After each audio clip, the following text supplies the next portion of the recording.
abantu abawangalira amagombolola 3 okuli Kiyanga, Kijenda, Roburunga ne Town Council ye Rutoche mu district ey'Emitooma batuuza ya Lukugunyo nga bano bagambibwa okubanga batudde ku ttaka ly'ebisolo erya Queen Elizabeth National Park. Ensonga eno esitudde amyuka Speaker Thomas Tayebwa okubaga enteekateeka ey'okujja amagombolola gano ku ttaka ly'ekkuumiro ly'ebisolo lye bamazeeko emyaka n'ebisibo basobola okulifunako ebyapa. Abyogedde alambula empenda z'ettaka ly'ekibira kyamala amagambo mu ggombolola y'Ekiyanga nga mu kiseera kino zisatiza abatuuze b'ekitundu oluvannyuma lw'ekitongole eky'ebibira okubalabula nabo okubasengula. That's why we ask the government to intervene and look for a permanent solution.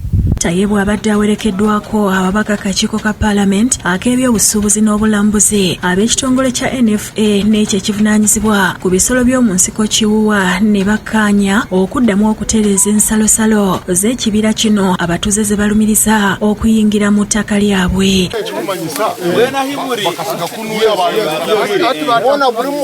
Akulira NFA Stuart Muniraguha asabye wateekebwewo akakiiko wakati w'abatuuze n'ab'ekitongole kino mbaddemu okwerula empenda z'ekibira. Then tukushabe na timu yawe yona muze mu Parliament mutukorere instrument tumanye ng'emitano aho ewa yatire niho yaza kuguma n'etambula. Tayebwa atabukidde ab'ekitongole kya Wuwa olw'okulwawo okuliyirira abantu abaze bafiirwa ebyabwe nga byonoonebwa ensolo z'omu nsiko n'asaba ababaka bano baweebwa ensimbi ezimala. Kandi nza kushaba ba Wuwa ninza kwandikira minisita ndebe ngo aba Wuwa baba abibayimire okurihirirwa kwabo bagaruka kuno bashoma mu busya babuza n'abataka abantu bashashura. Agumiza abantu mu kitundu kino nga bwagenda okubalwanirira. Ekyo kwanza kyabyona twabahumuriza kujya mutinora abiho mu itaka lyanyu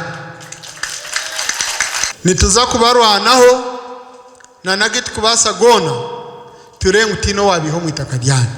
Sabira Chemonges munamateeka wa Wuwa obuzibu butadde ku nsimbi entono ze bafuna. According to the law, Wuwa is expected to set aside 2% of the total revenue it collects in a year for compensation. So it is quite a challenge because that's very little money. Ssentebe w'akakiiko ka Parliament ak'ebyobulambuzi Sylvia Nayebale era omubaka omukyala owa disitulikiti ey'Egomba akubiriza abantu abaliraanye amakuumiro g'ebisolo okuddukiranga mu bassentebe buli ensolo lwe zibaliira ebirime. So netwanga twetaagamu ennongoosereza n'ekirala mpozi n'obusente obuweebwayo ku compensation nabo bukyali butono tujja gezaako okulaba nga ab'akakiiko tuyinza okufunamu ennongoosereza. Bino bibeereddewo nga n'ababaka okuli Gilbert Olanya owa Clark South ne Rose Obiga omubaka omukyalo ow'Etterego beesaza akajegere ku luguudo oluyita mu kkuumiro ly'ebisolo erya Action Falls National Park nga bawakanya ekyokusasuza abalukozesa ensimbi. You are going to open this route by force, by fire, by thunder. How about Kasese people? Why are they enjoying and us we are paying?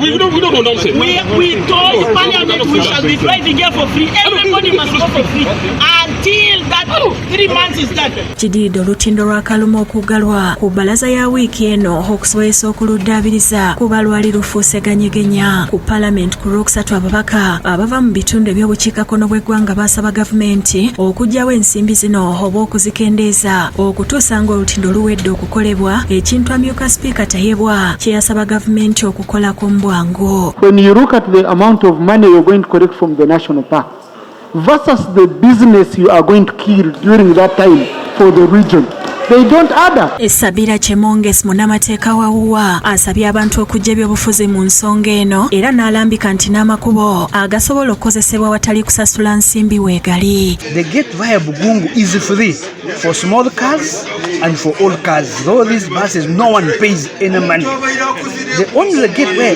whoever chooses to use has to pay is the tourism gate, and that's Kitumanyongo. So the people of Uganda, everything we do is for the people of Uganda.